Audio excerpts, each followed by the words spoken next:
Bueno, señores estudiantes, continuamos. Esta es la última parte. En esta parte vamos a integrar las dos partes anteriores. ¿Eso qué significa? Que toda empresa que hace un análisis externo, un análisis interno, es decir, un diagnóstico, eso permite a que se oriente o se lleve a la planeación estratégica. Ya les había dicho que la planeación estratégica nos orienta a planes de corto, mediano y largo plazo. Entonces, lo que hace el análisis externo es conocer cómo está el posicionamiento de la empresa en el entorno del sector o subsector de donde la empresa participa. Y el análisis interno permite conocer cómo se ha comportado la empresa al interior de la misma en sus procesos económicos, financieros y de tomas de decisiones.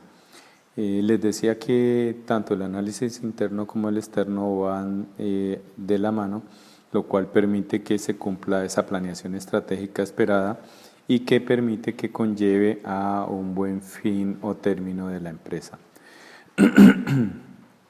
¿Dónde finaliza esa planeación estratégica? ¿Dónde termina ese análisis interno y externo? Bueno, eso se cuantifica finalmente en algo que se llama presupuesto.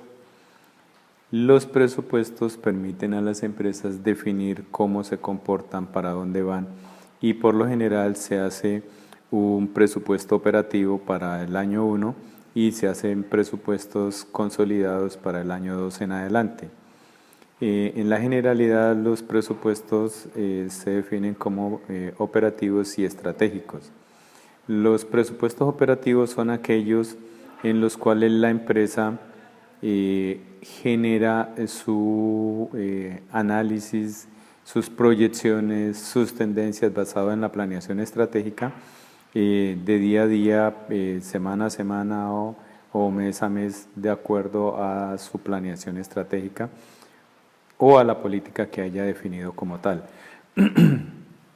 Esos presupuestos finalmente permitirán a que la empresa conozca cómo se puede comportar la empresa en un futuro dado, que es lo que realmente permite hacer la planeación estratégica.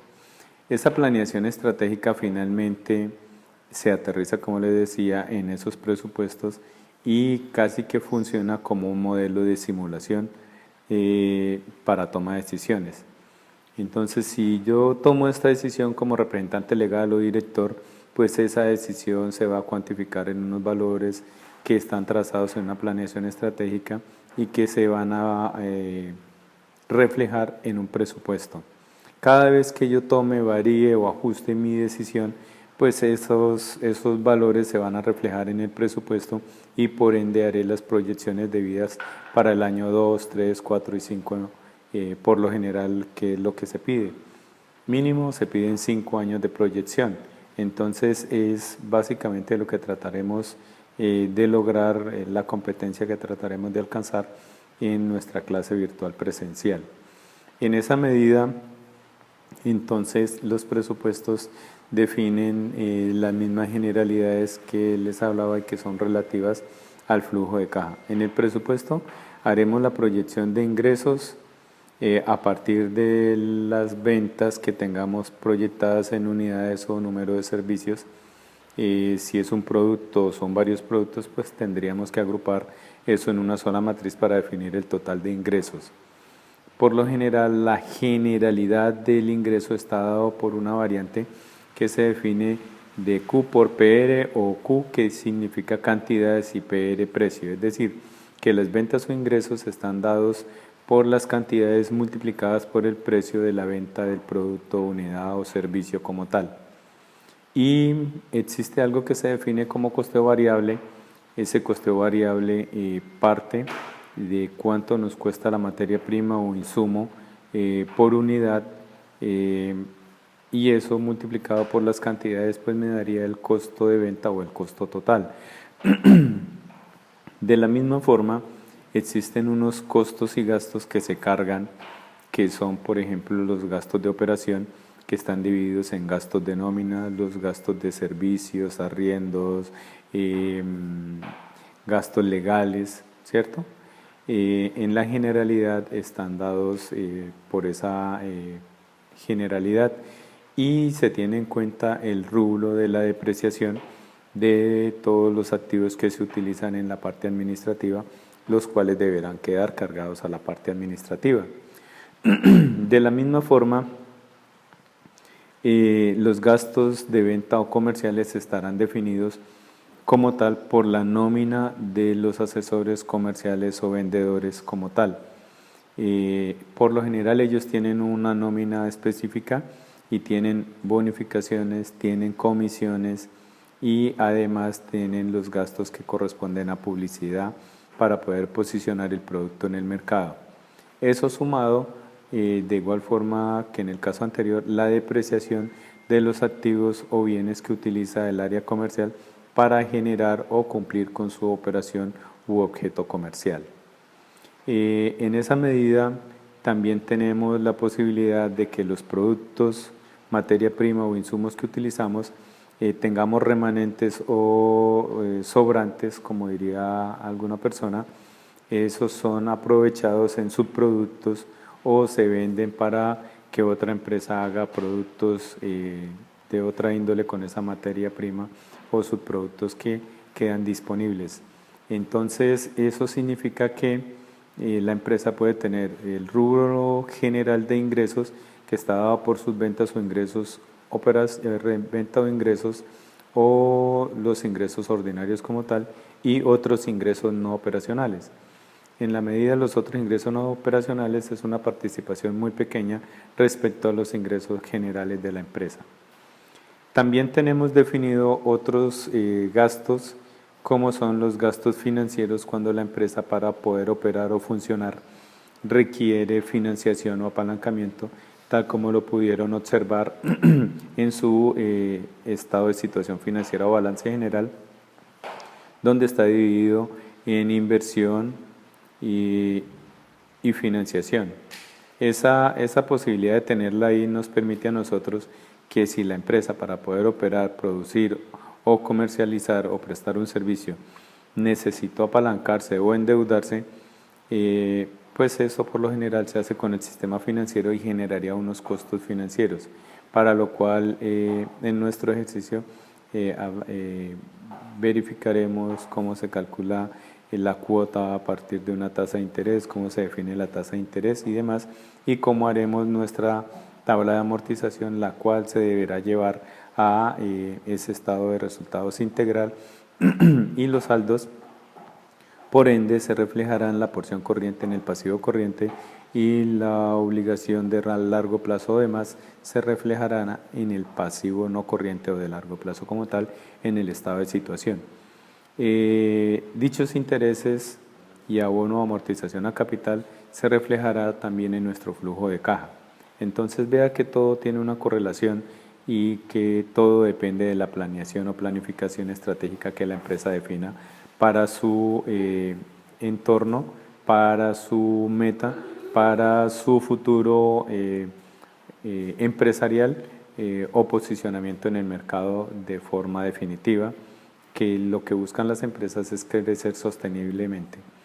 Además de eso, tenemos un rublo que por lo general todos sabemos que el Estado lo define y como ustedes lo han visto en los últimos años, le hemos venido de reforma tras reforma tributaria y en los últimos casos le hemos cambiado el nombre para evitar todo un proceso que define por norma o ley el procedimiento que se debe cumplir al interior del Congreso para que una norma sea modificada o ajustada como son las normas tributarias en nuestro país.